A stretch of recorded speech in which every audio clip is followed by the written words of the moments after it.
Hi guys, it's Orla, welcome back, and this is my June mini wrap up. I'm not going to go into too much details, but I'm currently reading.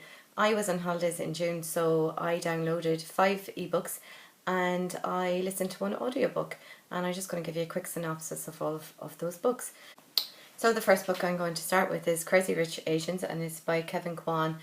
This is a book based about very rich, wealthy people who starts off where they're being discriminated against in a hotel, and basically the concierge manager decides that they're beneath them and that he doesn't want them in this hotel, and they leave and they ring the husband, and the husband suddenly buys the hotel. That's how it kind of begins, and they throw your man out, because now they own the hotel, and it's set up to show you just how really, really, really rich they are, and they are super rich, and they keep to themselves, and they keep within their own society.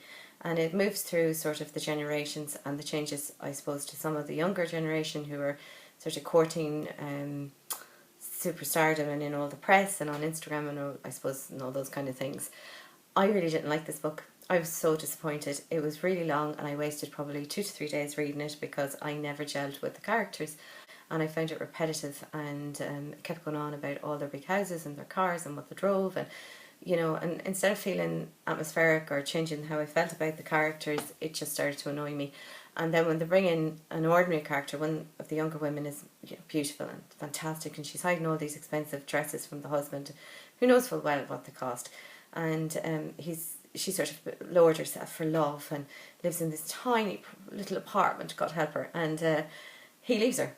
And it's just kind of like, he leaves her because he felt like he was being treated like an errand boy by all of the rest of the family and so on. And the advice the man that loved her in the past gives her is, oh, when he misses his family, he'll come running back when he sees that he doesn't have you and his son and blah, blah, blah, and it'll all change. And I just really didn't like this book, and I felt it was like a soap opera, but not a good one. And look, many people really loved it, so if you like that kind of thing, maybe give it a shot, but I didn't.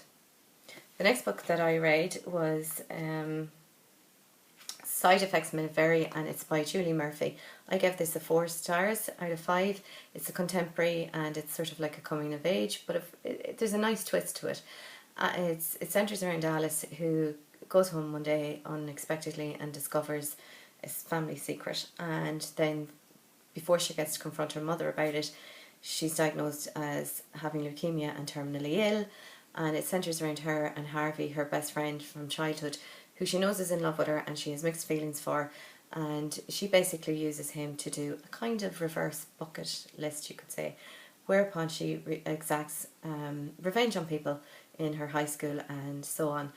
And I don't want to go into too much about it, but I found it really good, and I thought the plot was very good, because Alice wasn't always likeable, and I think sometimes, like, in other books like Fault in Our Stars, they're overly sentimental and they don't show kind of teenagers for what they really are, and what we really were like ourselves. But I really enjoyed this book, and I thought the characters were quite likeable. I did have one problem with one part of the plot. In the family secret was very sort of easily explained away and discounted, and I think in real life that wouldn't really happen. But I have already downloaded her other book, Dumpling, and I look forward to reading it.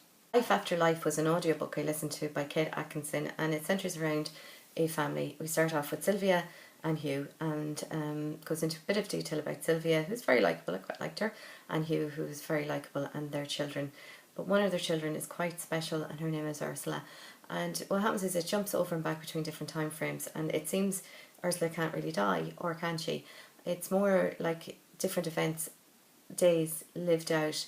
Ursula gets these feelings of there's an omen or premonitions, and kind of she reverses history. She relives those days, almost like Groundhog or whatever, until the outcome is better for her. And the characters were all really likeable. It was a very unique book. It was very well written. As I said, I listened to the audio version of it, and it's very British in its nature, and it goes over and back, and we see Eva Braun and Hitler from Ursula's eyes, and the different kind of things where her life could have happened, like different events of her life or different versions of her life. The reason I gave it 3 stars was that I found it a wee bit confusing, a little bit long, and I didn't like the end. Well, it wasn't even that I didn't like the end, I was a bit confused by the end. I'd love to know your comments if you've actually read this, or listened to the audiobook of this, and whether you felt the same way. Now, her other book is A God in Ruins, and I would actually read it or listen to it on audio. It hasn't put me off the author at all. I would definitely try some more books by her. The next book is Just One Damn Thing After Another. It is by Jodie Taylor, and it's a series of books, and it centres around her protagonist. Max is a woman who grew up on her own, and she has no relatives and had a hard start in life, and she becomes a historian. And I actually like the premise of this book because it's very unusual.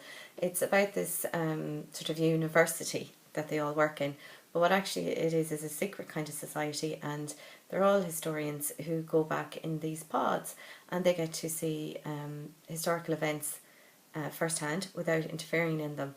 And there's a love interest in it, in that our protagonist Max falls in love with Chief Farrell, and that's nice, and it adds interest, and there was some very funny parts in it, but I found at times that the sort of going over and back and to different historical places got a little bit repetitive for me. But the book was very unusual. It was funny, it was light-hearted, and I think I'd leave it a while and then maybe try the sequel in it, because what we have is the university's director. There was originally Chief Farrell, him, and this other man, Ronan, is the enemy, and he basically is in the future, and what he's done is he's charging people to be sort of historical time travellers, and this could have very bad consequences for the future and for the present and the past, and that's the intrigue in it.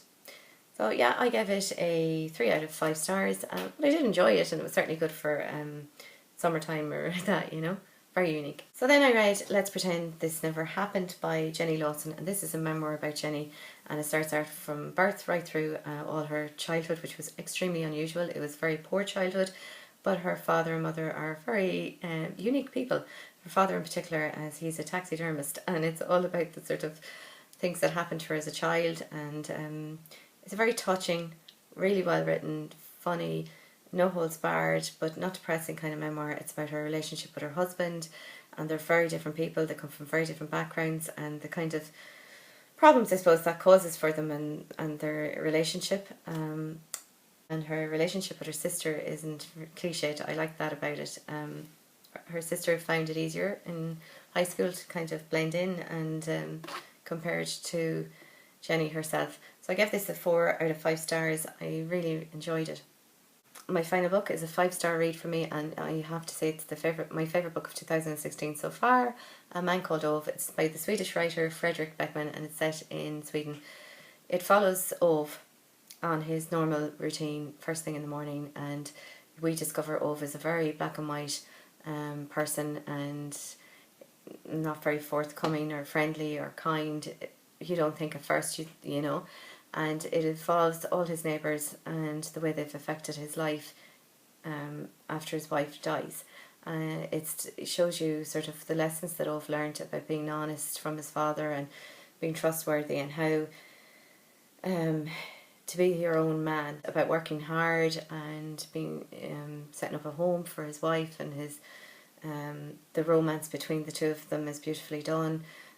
His neighbours are very realistic characters, and I suppose 21st century characters, some of them, and it's interesting the way it's written. It's funny, it's touching. I cried, I laughed. I didn't want to put it down. I stayed up until 1 to finish it. I would highly recommend it. It is almost like Ove's memoir, and it was just brilliant. And it starts off with Ove wanting to commit suicide. I don't think that's a spoiler really, because as you read through the book, I suppose it was kind of, some people might say it was kind of cliched because it all tied up lovely in the end, but I really loved it, and I would recommend it. So the 2 books that I am currently reading, because I don't know if I'm going to do Booktubeathon or not, so at the moment I am reading Elena Ferrante's My Brilliant Friend, which is the Neapolitan novels, and there's 4 of them. Just show you this.